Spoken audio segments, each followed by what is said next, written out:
Emeka's shoe hovered in the air. His leg was raised high, knee bent, toes pointed like a weapon.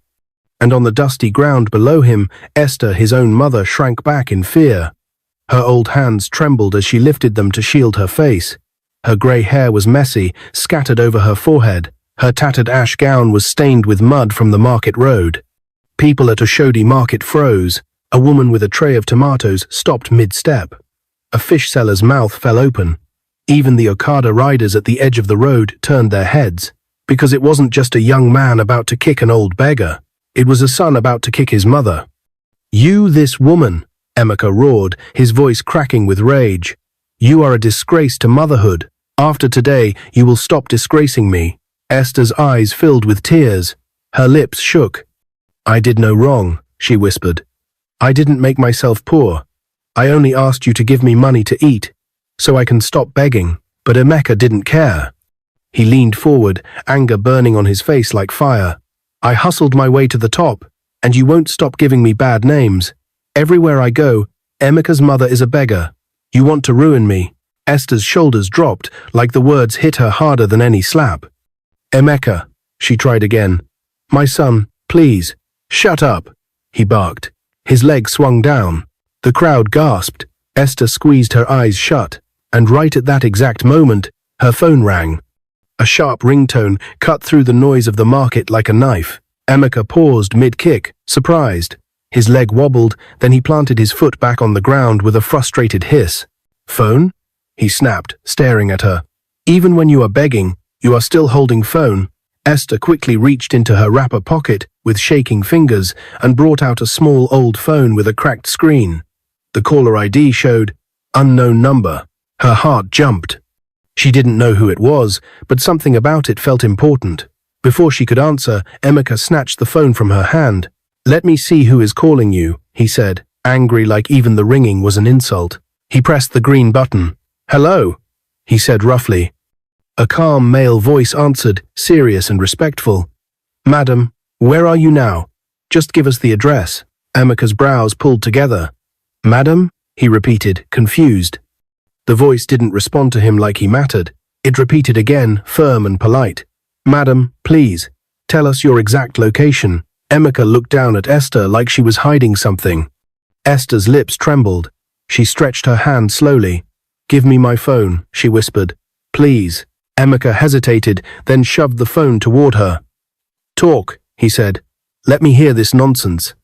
Esther took the phone with both hands, like it was the only thing keeping her standing. "Hello?" she said softly. "Madam Esther Ernest?" the voice asked. "Yes," she answered. "Where are you now?" Esther swallowed. "Oshodi. Oshodi market." "Madam, please send a landmark." "What section of the market?" Esther looked around like she was scared to say it out loud. "Near the yam sellers, close to the big red umbrella." "Okay, madam," the voice said. "Stay there, we are coming. Do not move." The call ended. Esther stared at the phone like it had suddenly become heavy. Emeka laughed, cold and mean.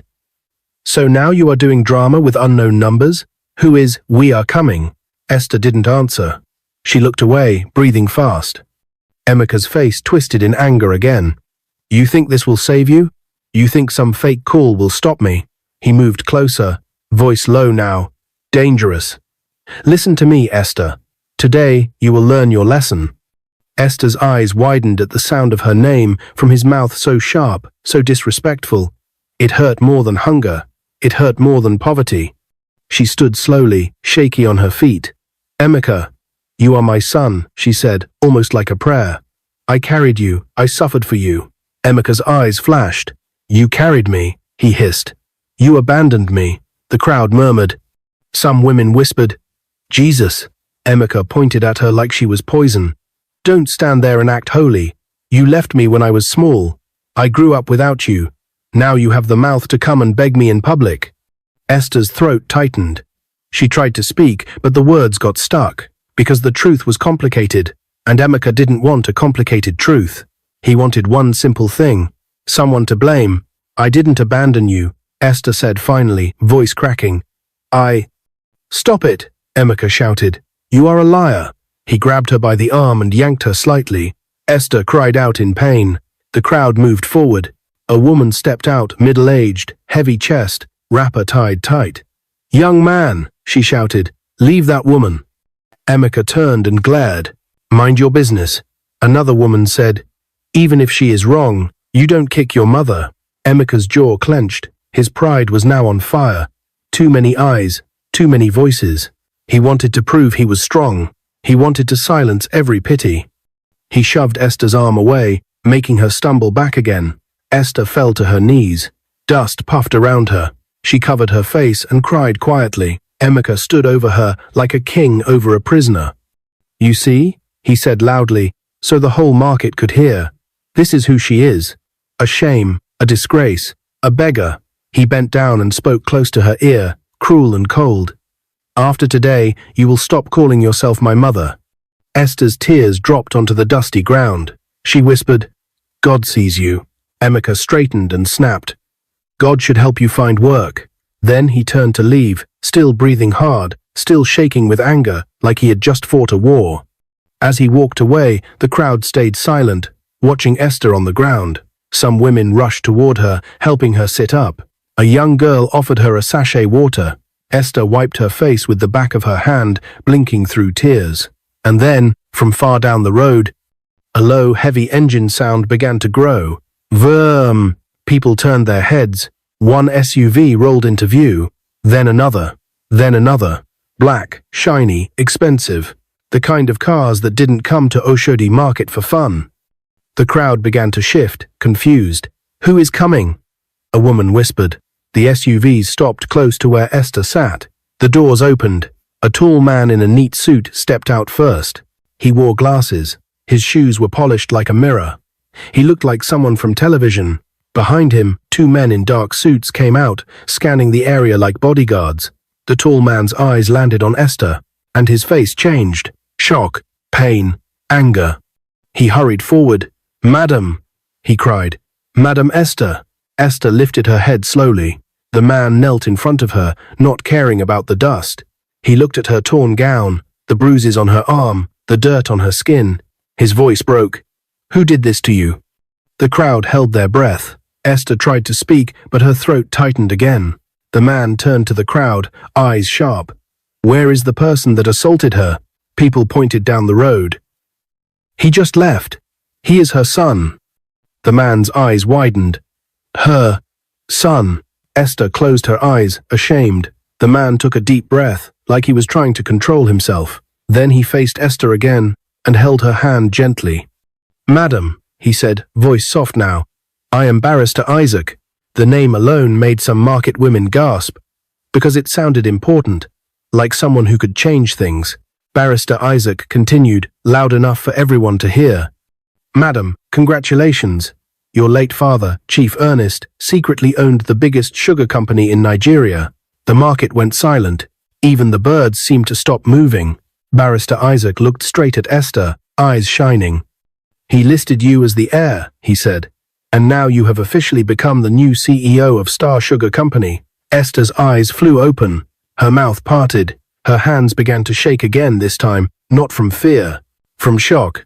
Barrister Isaac added, "Madam, you are now a billionaire, and there is a mansion ready for you in Victoria Island." A loud gasp rose from the crowd like a wave. "No!" one woman shouted. "Jesus!" another screamed. Some women held their heads. Others covered their mouths. Esther stared at Barrister Isaac like she didn't understand the words. Billionaire?" she whispered. Barrister Isaac nodded. "Yes, madam. It is real. The documents are ready. We have been searching for you." Esther's chest rose and fell quickly. Tears began to fall again. But these tears were different. They were the kind that came when life suddenly changed. When the ground under you moved. When a door you didn't even know existed opened wide.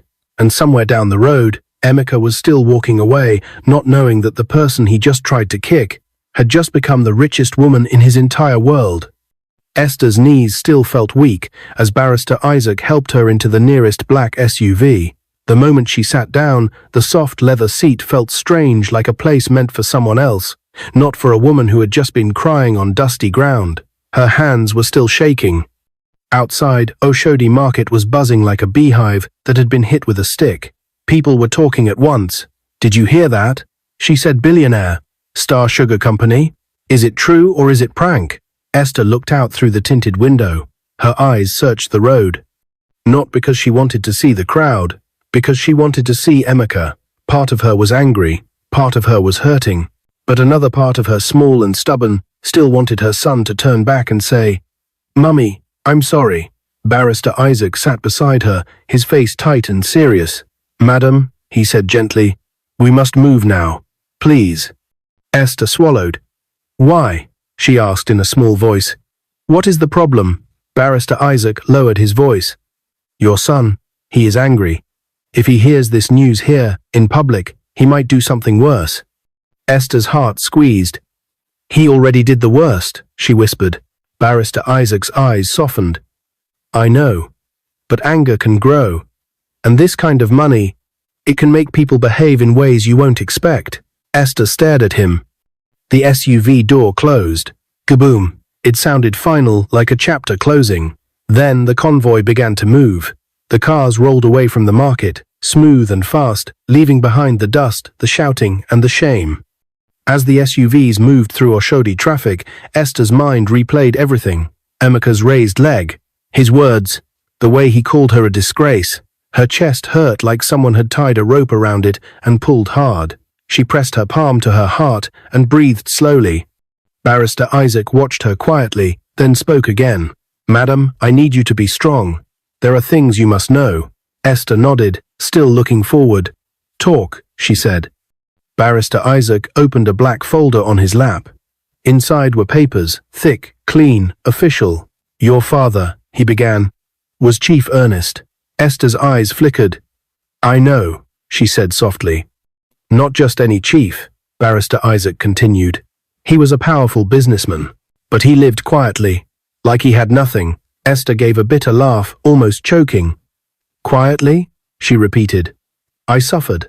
I begged. I slept hungry. If he had money, why did he watch me suffer?" Barrister Isaac didn't rush to answer. He chose his words carefully. "Madam," he said, "I can't defend every decision he made, but I can tell you what I know." Esther tightened her fingers on her wrapper. "He kept the company secret from many people," Barrister Isaac said. "Even from his enemies. Star Sugar Company became one of the biggest in Nigeria because he made smart moves and hid his tracks. He didn't want anyone to control you through money." Esther's eyes watered. "But money controlled me through suffering," she whispered. Barrister Isaac nodded sadly. "Yes, and I'm sorry for that." He flipped a page. "In his will," he continued, "he named you as the only heir. He said you have a heart that can survive pain and still choose kindness." Esther almost laughed again, but this time it came out like a sob. Kindness. Was it kindness to still love a son who wanted to kick you? Was it kindness to forgive when your body still hurt? She turned her face away so Barrister Isaac wouldn't see her tears. But he already saw. "We received the final court confirmation this morning," Barrister Isaac said. "That is why we called you. The moment the judge signed it, you became the official owner and CEO." Esther blinked. "This morning?" she repeated. Barrister Isaac nodded. "Yes, madam." A cold thought entered Esther's mind. So while she was on the ground at the market, while Emeka was insulting her, her life had already changed. She just didn't know it yet. The convoy turned onto a bigger road. Tall buildings started to appear. The air looked cleaner. The cars around them looked newer. Esther watched Lagos change outside the window like a movie. From rough roads to smooth roads. From small shops to glass offices. From noise to controlled noise. Then Barrister Isaac said something that made Esther sit up straighter. "Madam," he said, "there is another reason we must move carefully." Esther looked at him. "What reason?" He hesitated for a second. Then he said, "Your son, Emeka. He works for Star Sugar Company." Esther's eyes widened. "What?" Barrister Isaac nodded. "Yes." Esther's mouth opened but no words came out. Her brain struggled to understand. "You mean," she began slowly, "the company my father owned?" "Yes," Barrister Isaac said. "The same Star Sugar Company." Esther's breath caught. All this time, Emeka was shouting about how he hustled to the top. All this time, he looked at her like she was nothing. And it was the same company, her father's company, that made him proud enough to destroy her. Esther felt dizzy again. She gripped the seat. So he is an employee, Barrister Isaac finished gently. We confirmed his name on the staff list. Esther's eyes filled with fresh tears, not because she was happy, because the twist felt like a cruel joke. Her own son was standing inside the building that was meant to lift her up, yet he still chose to push her down. The convoy finally stopped in front of a tall, shiny building with a giant gate. Security men stepped forward quickly. They bowed respectfully as the SUVs entered. Esther stared through the window. The sign at the front was bold and clear. Star Sugar Company head office. Her heart pounded. She didn't even know a place like this could belong to her. Barrister Isaac stepped out first, then came around to open the door for Esther. "Madam," he said, offering his hand, "welcome." Esther slowly stepped out. The ground beneath her feet wasn't dusty. It was clean interlocked tiles. The air smelled like perfume and polished glass. Workers in suits were moving around. Some people stopped to stare at the convoy. Esther held her wrapper tighter, still wearing the same old gown, because there was no time to change. But in that moment, she stood tall anyway, because for the first time in a long time, she felt seen. Barrister Isaac guided her into the building through a private entrance. Inside, everything looked bright and expensive. Glass walls, shiny floors, big screens. A receptionist stood up immediately, shocked by the sudden high-level movement. "Sir," the receptionist greeted. "Barrister Isaac." "No questions," Barrister Isaac said firmly. "Clear the executive conference room now." "Yes, sir," the receptionist said quickly. Esther walked like she was dreaming. She kept expecting someone to tap her shoulder and say, "Madam, it's not you. It's another Esther." But nobody did. Instead, staff members kept greeting Barrister Isaac with respect, and when their eyes fell on Esther, they looked confused but also careful. Because people could feel when something serious was happening. Minutes later, Esther sat in a large conference room. A long table, comfortable chairs, water bottles arranged neatly, folders placed like soldiers. Barrister Isaac placed documents in front of her. "Madam," he said, "you will sign here, here, and here." Esther stared at the papers. Her hands hovered above the pen. "Read it to me," she whispered. Barrister Isaac nodded. "Of course." He began to read slowly, explaining each part in simple words. Esther listened carefully, nodding, asking questions. And as the words entered her ears, her mind started to accept something unbelievable. This was real. This was her. The pen felt heavy when she finally held it. Her fingers shook. But she signed. Once. Twice. Again. Each signature felt like a door opening. When she finished, Barrister Isaac smiled softly. "Madam," he said, "it is done. You are officially the CEO of Star Sugar Company." Esther swallowed hard. The room felt too quiet. Then the door opened slightly. A young executive assistant stepped in and whispered into Barrister Isaac's ear. Barrister Isaac's face changed. He turned to Esther quickly. "Madam," he said, voice low, "we have a problem." Esther's stomach dropped. "What problem?" Barrister Isaac leaned closer and whispered the words that made Esther's blood run cold. "Your son, Emeka, is downstairs. He just entered the building, and from what I'm hearing, he is asking questions about the convoy." Esther's eyes widened in fear. Her heart began to pound again, not from hunger this time, but from danger. Because if Emeka saw her here now, after what he did at the market, she didn't know what he would do next. The door handle turned slowly. Esther's heart slammed hard against her chest. For a moment, she couldn't breathe. Her eyes locked on the wooden door like it was a wild animal about to jump at her. Her fingers dug into the edge of the table. Sweat formed on her palms.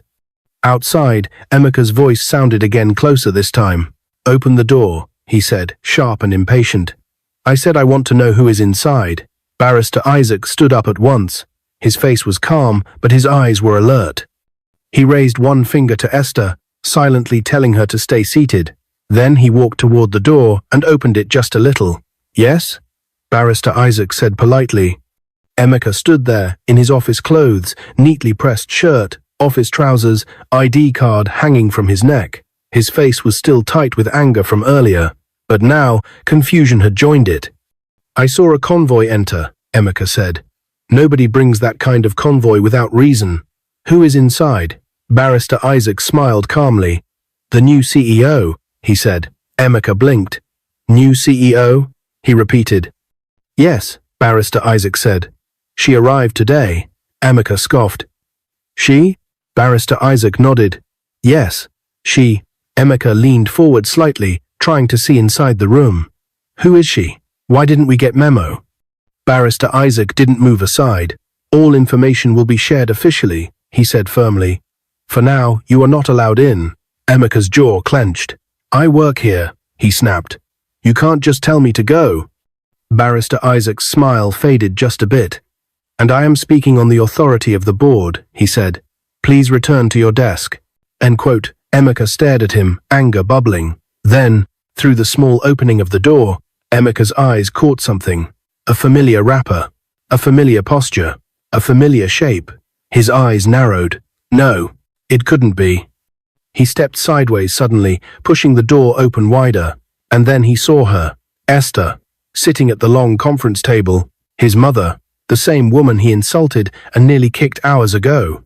For one long, heavy second, time stopped. Emeka's mouth dropped open. His face drained of color. The room went silent. Esther slowly lifted her head. Their eyes met.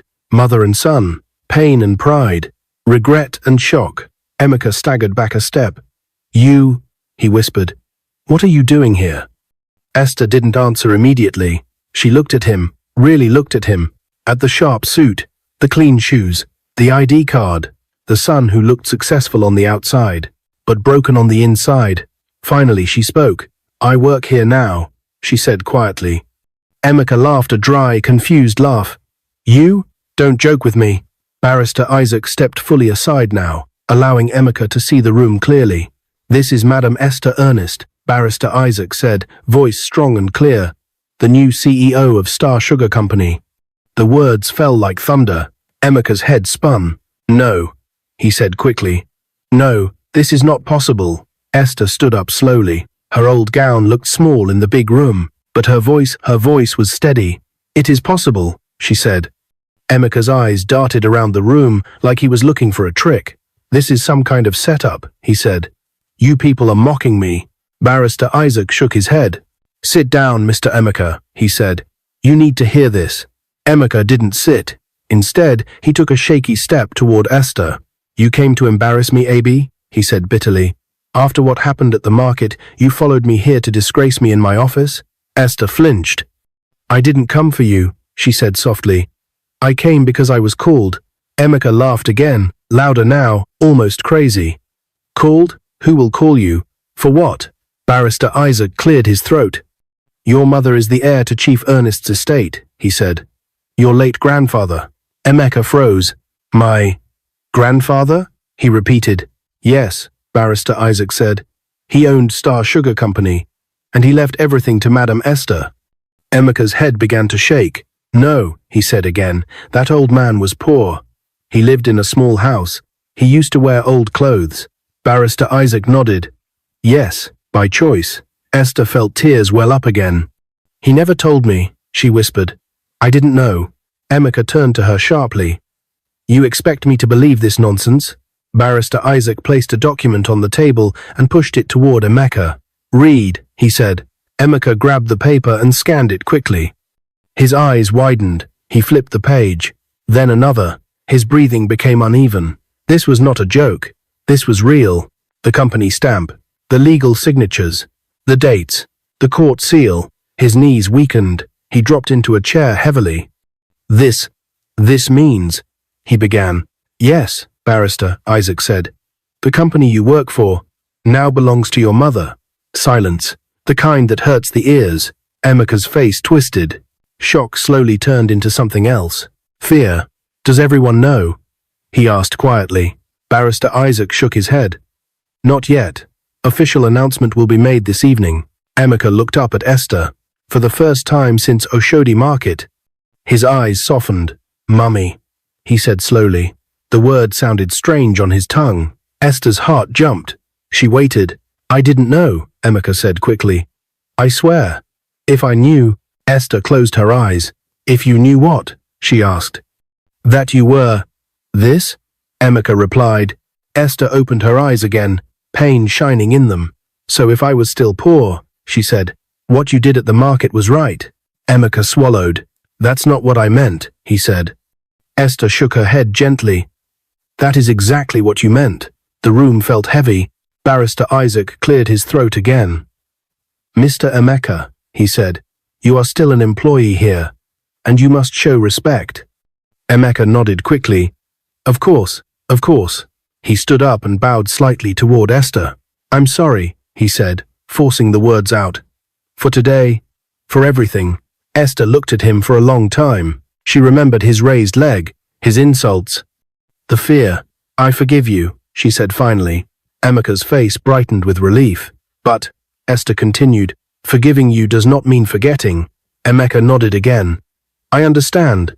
Barrister Isaac smiled faintly. Good, he said. Now, Mr. Emeka, you may return to your duties. Emeka hesitated. Can I talk to her? He asked softly. Barrister Isaac looked at Esther. Esther thought for a moment. Then she nodded. Later, she said. Emeka bowed again and left the room quietly. When the door closed, Esther sat down slowly. Her legs felt weak. Barrister Isaac handed her a glass of water. You handled that well, he said. Esther sipped the water, hands trembling. I don't know if I did, she replied.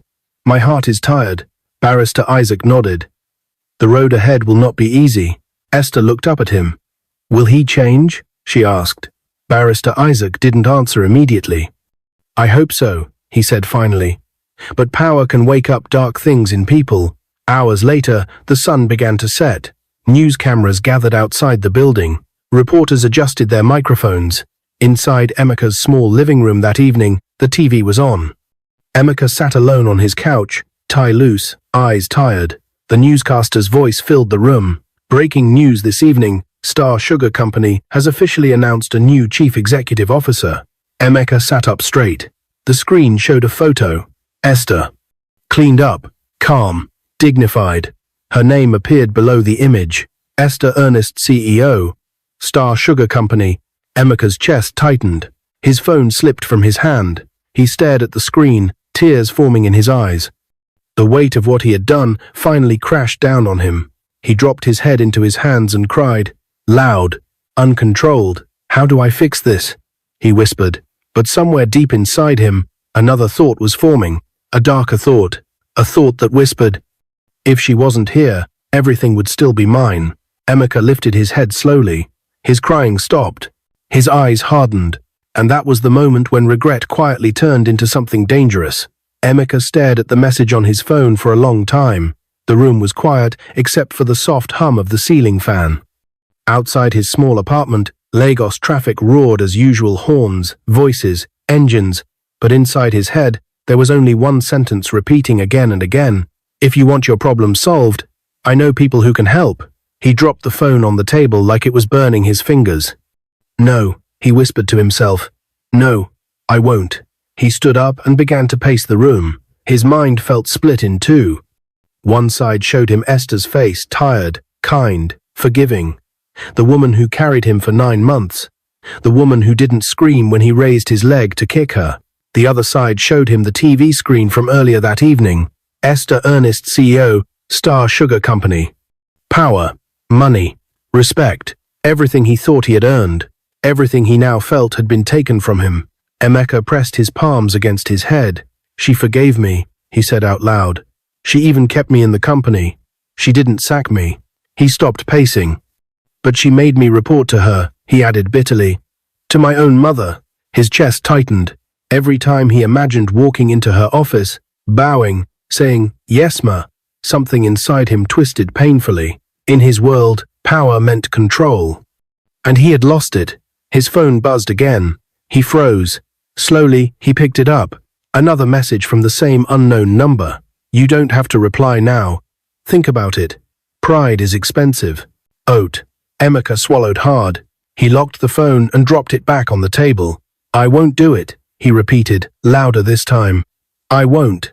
But sleep didn't come that night. Every time he closed his eyes, he saw Oshodi market. Dust. People watching. His leg raised. Esther's hands in the air. And then he saw something worse. Esther, sitting behind a big office desk, looking down at him, not with anger, with disappointment. That look hurt more than any punishment. By morning, Emeka looked tired and restless. At work, Star Sugar Company felt different, too different. People whispered.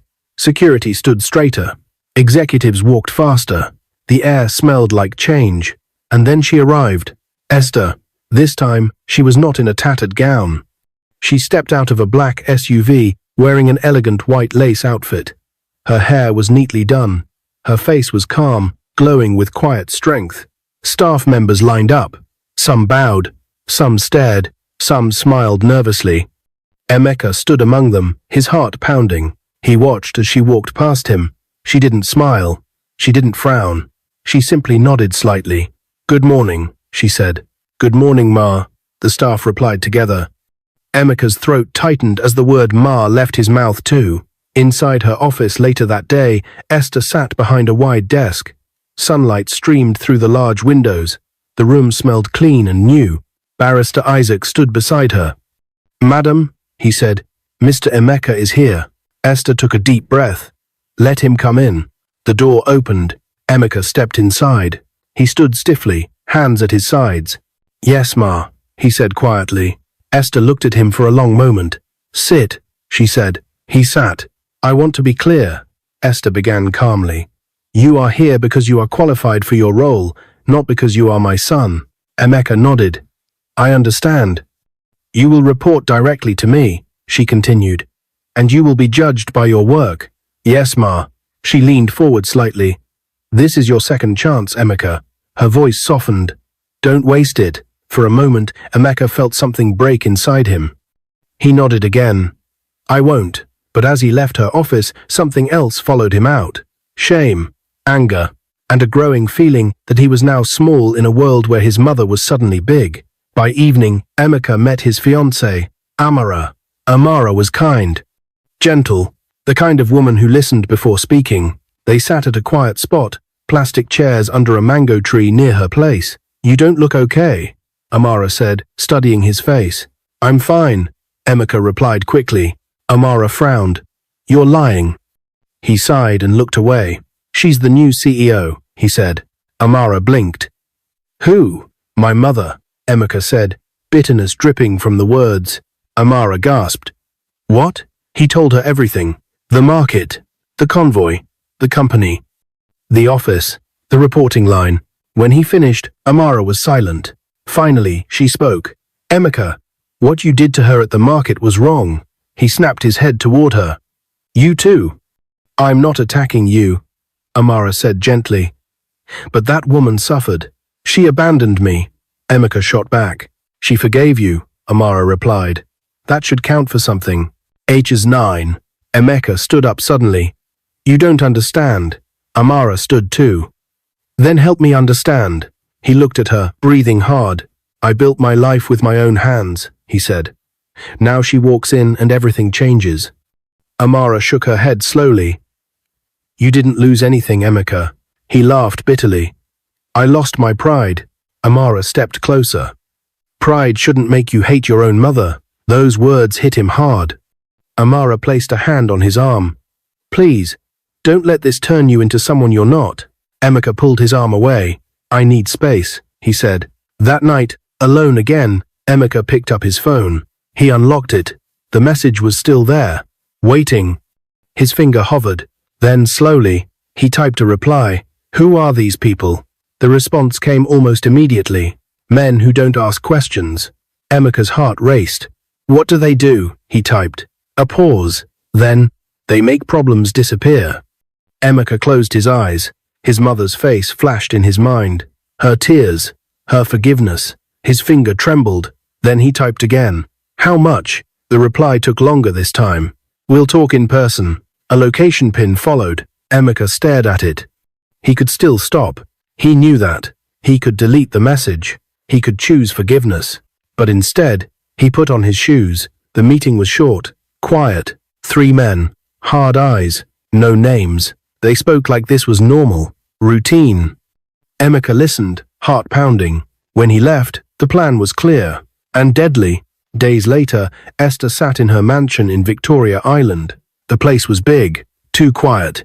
She stood by the window, looking out at the garden. Despite the comfort, her heart felt heavy. Something felt wrong. She couldn't explain it. That evening, her phone buzzed. A message from Amara. "Mummy Esther, please be careful. Emeka is not okay. I think he is planning something bad." Esther's breath caught. Her hands began to shake. She read the message again, and again. Fear crawled up her spine. She immediately called Barrister Isaac.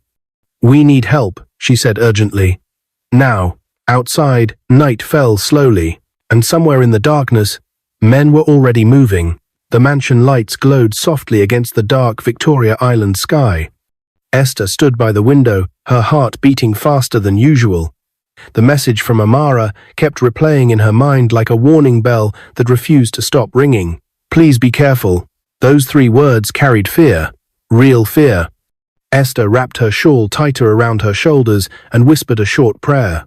"God, if danger is near, protect me." Behind the tall walls of the mansion, the air felt too quiet, too still.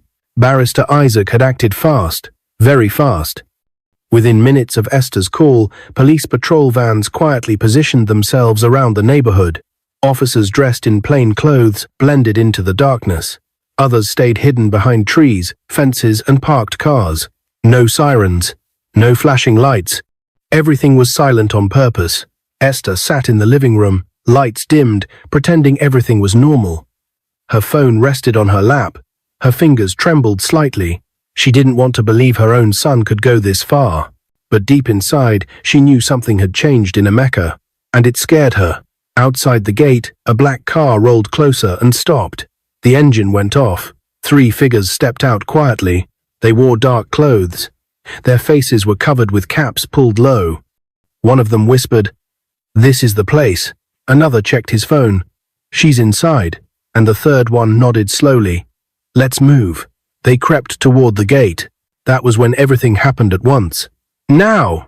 a voice shouted from the darkness. Bright lights flashed on. Police officers appeared from all sides. "Drop it! Hands up!" The men froze in shock. Before they could run, officers tackled them to the ground. Handcuffs clicked loudly in the night. One of the men shouted, "We didn't even enter." "You were about to," an officer replied coldly. From inside the mansion, Esther heard the noise. Her heart jumped. She rushed to the door, but stopped when Barrister Isaac appeared, holding up his hand. "Madam," he said softly, "stay inside." Minutes later, the gate opened. Police officers brought the 3 men forward. One officer stepped closer to the house. "Madam," he said respectfully. They were trying to gain access. Esther covered her mouth in shock. Then she heard a familiar voice. A voice she wished she didn't recognize. "Leave them."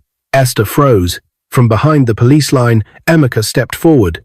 His face was pale. His eyes were wild. "What are you doing?" he shouted. "I said leave them." The officers turned. Esther felt her legs weaken. "Emeka," she whispered. Barrister Isaac looked at her sadly. "I'm sorry, madam." An officer grabbed Emeka's arm. "Sir," the officer said firmly, "you are under arrest for conspiracy to murder." Emeka laughed nervously. "This is a mistake. I didn't do anything." The officer held up a phone. "Your messages say otherwise." Emeka's face fell. The truth crashed down on him like a heavy wall. Esther stepped forward slowly. "Why?" she asked softly. Her voice was not angry. It was broken. Emeka looked at her. For a moment, he looked like a lost child again. Then anger flashed in his eyes. "You ruined my life," he shouted. Gasps rose from the officers and guards. "I gave you everything," Esther replied, tears rolling down her cheeks. "Even after what you did at the market, I forgave you." "You made me small," Emeka yelled. "You made me report to you." Esther shook her head slowly. "No, Emeka, your pride did this." The officers pulled Emeka away as he continued shouting. Esther watched her son struggle in handcuffs. Her heart broke. But this time, she didn't run to save him, because she finally understood something painful. Love does not mean allowing evil to grow. The next morning, the news exploded across Nigeria. Son of Star Sugar CEO arrested in failed assassination plot. Cameras crowded the courthouse. People whispered. Some shook their heads. Others cried. Inside the courtroom, Esther sat quietly. She wore a simple black dress. No jewelry, no pride, only sadness. Emeka stood in the dock, eyes down. The judge listened carefully as evidence was presented. Text messages, phone records, witness statements. The hired men confessed. There was no escape. When it was time for Esther to speak, the courtroom went silent. She stood slowly, hands trembling. "I gave birth to Emeka," she said, voice steady but full of pain. "I loved him even when he hated me. I forgave him when he kicked me like I was nothing." People in the courtroom wiped their eyes. "I gave him a second chance," she continued. "Not because he deserved it, but because I hoped he would change." She turned to look at Emeka. Tears streamed down her face. "But instead," she said softly, "he tried to take my life." The judge nodded solemnly. Emeka finally looked up. "Mummy," he whispered. Esther shook her head. "I have no sympathy left," she said through tears. "I gave you a second chance to mend your mistakes. You tried to kill me. Now it's time to face the consequences." The judge cleared his throat. "Emeka Ernest," he said firmly, "you are hereby sentenced to life imprisonment." A loud cry broke from Emeka's throat. "No, please." Prison officers moved in. They lifted him by the arms. As they dragged him away, Emeka turned back one last time. "Mummy," he screamed, "forgive me." Esther watched him go. Her body shook with sobs. "I already did," she whispered. "That was your chance." The courtroom doors closed behind Emeka. And just like that, the chapter of pain ended. Weeks later, Esther stood on the balcony of her mansion, watching the sun set over Lagos. The city lights slowly came alive. Barrister Isaac stood beside her. "You did the right thing," he said gently. Esther nodded. "I lost a son," she said quietly, "but I saved my soul." Her phone buzzed. A message from Amara. "Thank you for listening. I'm sorry it had to end this way." Esther typed back slowly. "You saved my life." She looked out at the city again. She was now a billionaire, a CEO, a woman of power. But the greatest lesson she carried was simple. Money can change your life, but character reveals your heart. And as the evening breeze touched her face, Esther closed her eyes and chose peace. What is your view about this story? Where are you watching from? If you enjoyed this story, comment, share and subscribe to our channel for more interesting stories.